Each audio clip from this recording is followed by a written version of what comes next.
Hello everyone. There was a confusion during this week 4 live session. Even though I was warned by Alfonso, but still I was not paying attention. When I was checking the homework for week 3 assignments, I saw only one assignment per student Dropbox. And that is why I thought that it was week 2, not 3, because you were supposed to submit two assignments to the same Dropbox for week 3. One was journal and the second one was Starbus. Although this was week 4, I'm going to still accept assignments from week 3 and I will not deduct any points. Because what is going to happen, you have 2 days for long weekend, so you can complete week 3 assignments and submit, and then quickly submit week 4 because we're gonna move to week 5 next week. Students who already submitted one assignment and I marked full points, I will go back and deduct points and give you only half until you will submit the other one. Then I will add full points for week 3. Okay, I wanted to do a live session and invite everyone to participate, but unfortunately WebEx we are scheduled only once a week. This is why I decided to record myself on YouTube and upload video on YouTube so you can watch it. In the video, I'm gonna explain about week 3 and week 4. So now I have the window that shows week 3, and if you paid attention over there, I'm asking you to cover chapter 3, and there is an assignment, and chapter 4 another assignment. And if you'll go to assignments section in week 3, okay, which was last week, not this week, it tells you to download both files, journal and Starbus, and it asks you to build one starts on page 78, second start on page 126, and in the end you need to submit to Dropbox, but none of you did. So please go back, read chapter 3, read chapter 4, complete the assignments.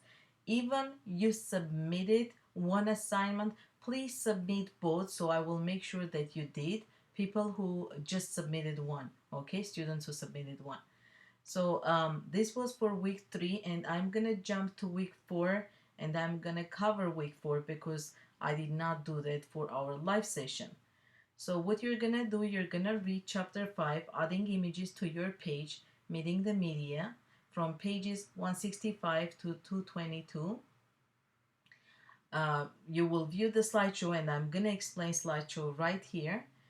And then discussion question, which was not even submitted, only Alfonso I think responded, and then assignment, my part. Okay, so let's just go to slideshow, and I'm gonna cover really quickly slideshow. Okay, so first slide is gonna show you basic image, and this is the link that is going to appear on your HTML page showing where your image is. And here in red it shows your start tag for image, telling you that this is an image. Search attributes, search where you need to look up for the file, or where the HTML file is looking for the file. So it goes to images folder, full doc.jpg. This is the path to image. Alternate attribute is alt. Alternate text if images does not appear, doc picture. Title attribute, title equal to image title doc. So this is something that you're gonna use in order to, and tag definitely, in order to show an image in your web page. But how this works when it comes to HTML and CSS. So this is, imagine this is Sublime text and you have two pages. So this is your Sublime for HTML, okay? And this is your CSS. And this is what is going to be shown on the browser. It can be Firefox, it can be any kind of browser. So in your body HTML, you have divs, and you have a paragraph, boy and his dog, and then paragraph is closing, div is closing, body is closing. For the CSS, we don't have gray, I just colored it orange, but that looks fine. So background color gray, font size 14 pixels, color white, text align center, margin top 30 pixels, uh, box height where the box is selected for the image, and background solid green, and background image. There are no background images, that is why it is red. Okay, let me go to the next slide and you will see what is happening. So border 2 pixels solid. So this is the div box, and this is talking about div box that is selected right here. Okay, so all this applies to the box, all of this. Image types and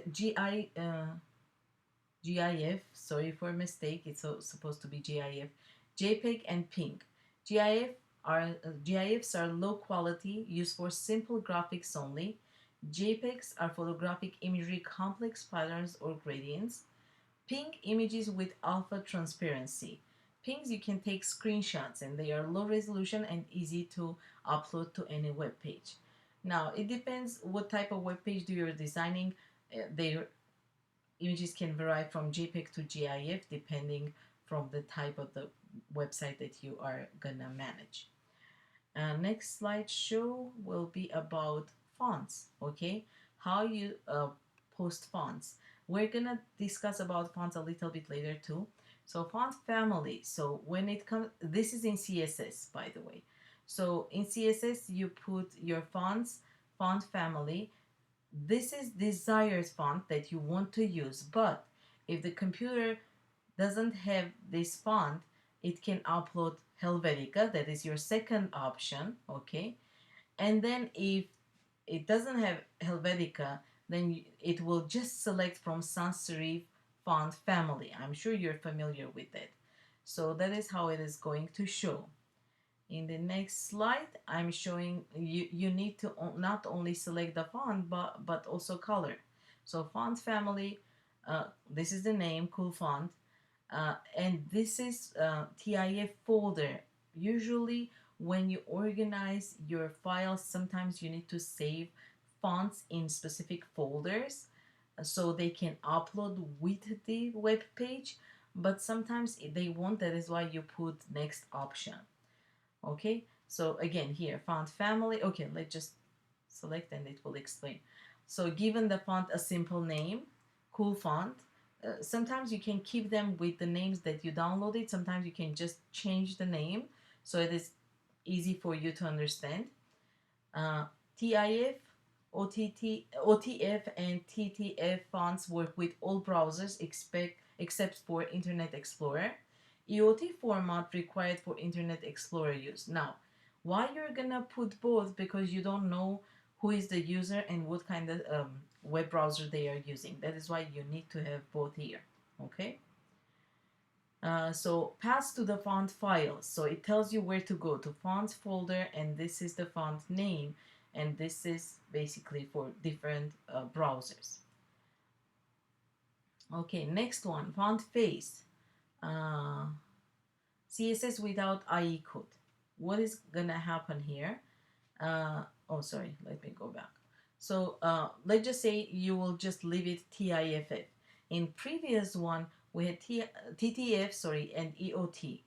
So here we just have TTF. And on the bottom, what you see here says font family, cool font, Arial, and sans serif. So if it won't find this one, it will jump to the options that you already provided in your CSS. Resetting default CSS style. So you have baseline, you have inherit, font style, font family, font size, borders, outline, padding, and margins. Those are all, this is default that will appear every time you need to put fonts in it, and it will just give you options that you can select, or you can just leave or delete. Depends what you're doing in there. Links, okay, how they work.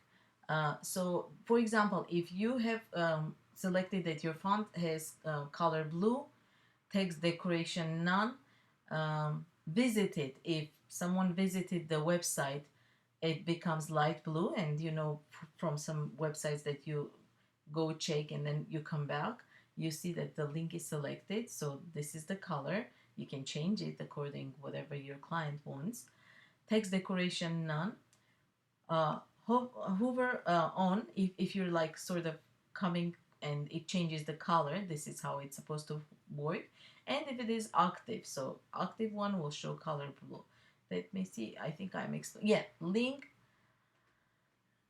shows where the so those are CEDAW classes. Okay, link for the color of the actual font. Visit it if you clicked on it, if this is a link with the font. And then if you hover around, it changes color. And then if it is active, color will be blue. In this case, you definitely can change colors and options according to your specific client, whatever they want based on it. Okay, so next one will be, yeah, unvisited link, in this case blue showing, visited link color light blue, and hover around mouse over the link white, and active selected link color blue. Okay, so pretty much that was it. Oh yeah, I have, no, I don't, we're done with the presentation. This was for week 4. Now I will go to the assignment we already read, but I just want to make sure that you understand what you need to do, guys. This is very, very important. So reading your textbook, chapter 5, adding images to your page, meeting the media from 162 pages to 222. Um, you already saw the slideshow, but you can review it yourself. Participate in this week's discussion. Please post some comments. I'm not gonna judge you hardly. Just I want to see at least one post. I'll give you full credit for that. And if you haven't seen my video, at least give me a summary of live session or whatever, so I can give you grade for that. And it is the YouTube video that you're gonna watch, this one. Okay, and then discussion question is right here, and Earl submitted. Thank you very much, Earl. And I'm expecting others to submit before Tuesday, so we can jump to week 5, guys. This is important, okay? And then again, covering the assignment. So your assignment will be to download this file, MyPod, to open textbook and start from page 178 and add images to a web page. Use a photograph editing program. You will need to use some editing program. Now it can be simple program downloaded from or a Google application, which is fine. Preferable Photoshop. If you don't have Photoshop, you can use actually you do. You have access to Creative Cloud. I'm sorry. You have access to Creative Cloud and you can do that in Photoshop. Now, if you're not familiar with Photoshop, you can use any picture editing program to edit your images and upload them. So that's fine, okay? No worries if you don't know Photoshop, because I know some of you haven't taken Photoshop class. Okay, thank you very much. And if you have any questions, let me know. Email me. My email is on your should be in announcements on top, and my cell phone number, so you can text me. And Joanna and Alfonso will be able to assist you with the assignment. So please contact them too. It is really, really important, guys, because somehow there was a confusion, and Alfonso told me up in front. Somehow I ignored him, and I was like, no, it is week 3, because everyone submitted only one assignment, so it is should be week 3. So please read whatever is on each page for each week. So start with the week segment, whatever week, whatever we need to be, and it explains to you what you need to do. If you did cover this part, definitely wouldn't miss chapter 3 and chapter 4, meaning you need to submit one file per chapter. Okay, so please follow and read. This is important. It takes you 5 minutes to read all the stuff that is in here, and definitely longer to complete assignments. but reading and paying attention is important. This is also going to affect you in future, because if this was your employer and you were hired to design a work and you did only half of the job, guess what? You're fired. And someone else who is less creative but consistent and on time always and pays attention to detail might get your job. So be careful with it, and it is really, really important for you to pay attention to detail. So thank you very much, and have a really good weekend. Hopefully, you'll complete your assignments and submit them to the appropriate drop boxes.